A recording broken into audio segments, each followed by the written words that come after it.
What's up, guys? It's the Vinlander, back with another video, and today I'm going to be talking about Norwegian black metal and the influence that it has over the scene today, so let's get into it.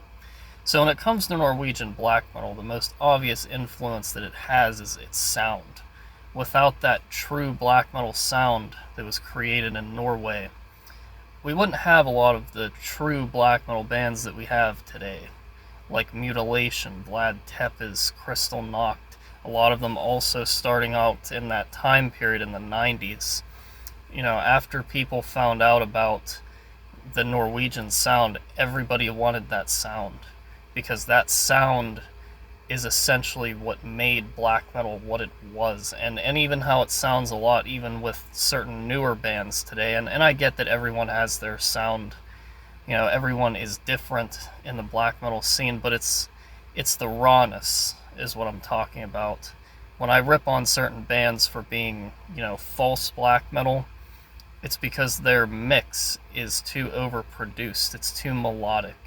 And that's not what true black metal is. True black metal is always, there's going to be some form of distortion. If it's too clean, you can't really call it black metal. You can call it metal music, but you can't call it black metal.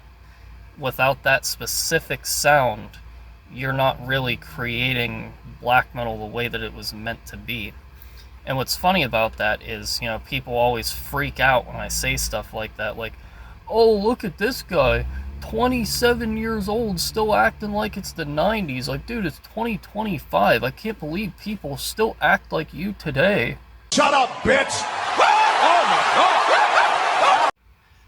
But yet, that's just how black metal is, dude. That's how we are, you know?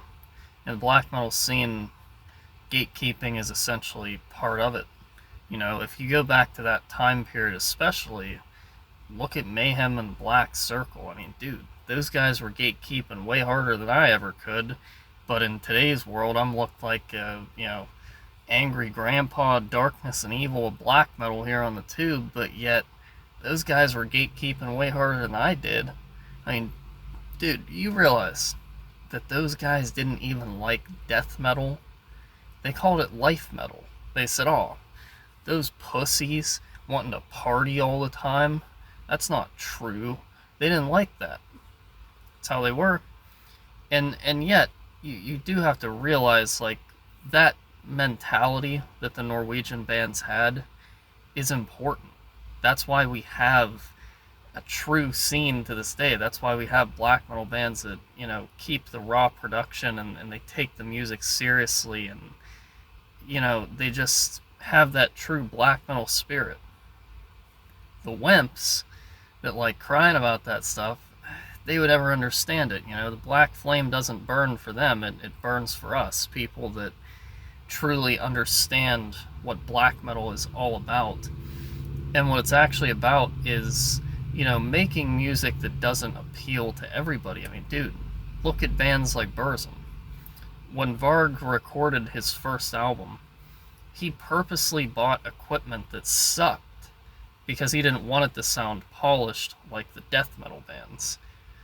And, you know, they didn't care if you liked their music or not.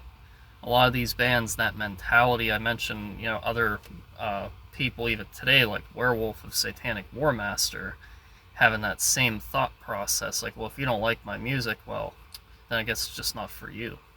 That's how they were too in Norway back in the 90s. Like, if you weren't true cult, then nothing mattered. You know, those guys didn't even want to hear your opinion. Like, dude, imagine if all this false metal existed back then. Just imagine walking into their shop, Helvet, back then, going up to those guys, hey bro, got a new band I want to show to you, think it's pretty good. They'd be like, oh, okay, what's it called? Imagine pulling out a gay ass name like I Wrestled a Bear Once. They'd be like, I wrestled a bear once? They'd be like, what are you, a flamer? More like you kissed a dude once. Get the hell out of my shop. Matter of fact, if you ever come back in here again, we're going to stuff you in a garbage can, throw you out in the street, wimp. That's what they would have said to you. because that type of nonsense did not exist back then. And to think, like I said, those guys were black metal only. If you weren't making black metal, they don't even want to talk to you. Back then, being into black metal, it was like the cool club, you know? And in a way, it's still kind of like that today, I think. Like, you know, there's a lot of people in the black metal scene who strictly listen to black metal only. And I see why that is. And the reason that it is because of how true it is. The fact that you can actually connect with these artists as a true fan, whereas a lot of these other guys, you know, in other styles of metal, are not really into it as much as they say that they are, but in the black metal scene they are. Black metal is taken seriously because that's the way it was just meant to be. There's no denying that. Black metal has always been serious, and just because wimps like making fun of it, like, oh, look at these guys, they think they're so tough because they listen to their raw, underproduced music. The reason that it's like that is because we don't want you wimps in the scene. Plain and simple. I mean, dude, think about back then. In Norway in the 90s, they created their own sound, they had their own mentality. They didn't want a bunch of posers pretending to like their stuff and acting like a bunch of wimps like they do today. You get people that pretend to be black metal fans, but yet they're on this platform crying about bands being too offensive. It's like, dude, that's the whole point. Black metal is not meant to be like humanistic, you know, sitting around a campfire singing kumbaya pussy music. It's supposed to be, you know, nasty, evil shit that most people don't like. But of course, you know, people don't understand that because the world is so wimpy today, so weak, that people can't have that same mentality and understand it because they don't really belong in black metal. They just like it for the sound. They don't like it for the true mentality. They don't have the black metal spirit. Like, if you're crying about bands being too offensive, then you don't have the black metal spirit. If you think that something like Cradle of Filth, Watine, and Dark Funeral is true black metal, then you don't understand the first thing about black metal.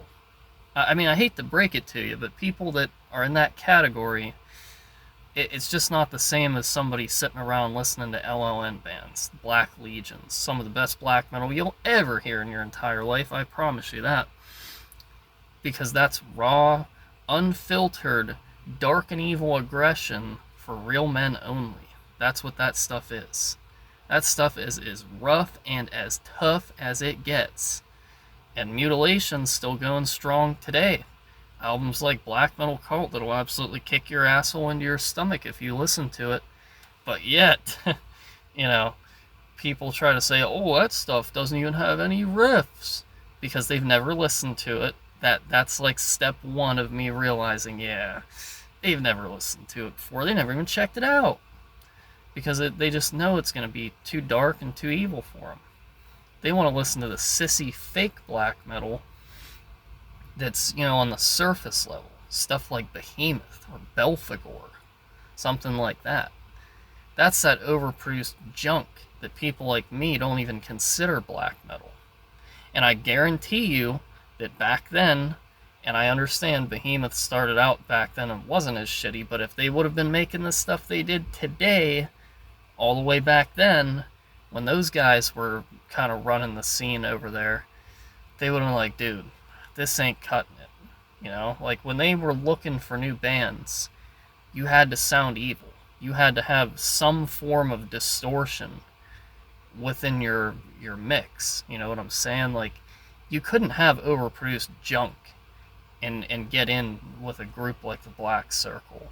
You couldn't even be part of the black metal scene in Norway back then if you didn't have that raw sound of like Transylvanian hunger.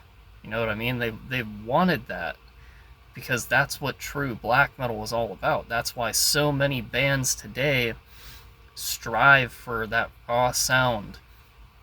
And even some that try to sound like the Norwegian bands do. I mean, look at how many bands do covers of songs that come from that early black metal period of the 90s in Norway and shit. Like, it's just so obvious that that style is what made black metal what it is today. So, anyways, I hope you enjoyed, and I'll see you in the next one.